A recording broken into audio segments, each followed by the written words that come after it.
ఇదే బ్రతుకు, ఇదే జీవితం నేటి క్రైస్తవులు అయినటువంటి మనలో ఉందండి.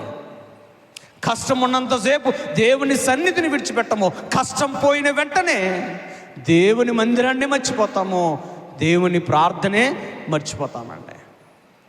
ఇది చాలా దారుణమైన పరిస్థితి అండి.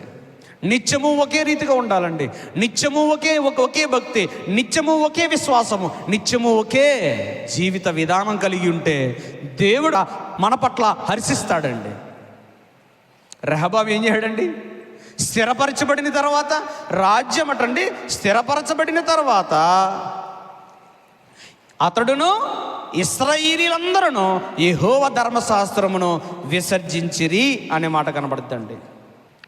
రెండవ వచనం, వారు యెహోవా ఎడల ద్రోహము చేసినందున, దీన్ని దేనితో మర్చిపోయిన దాన్ని దేనితో పోల్చాడండి? ద్రోహం.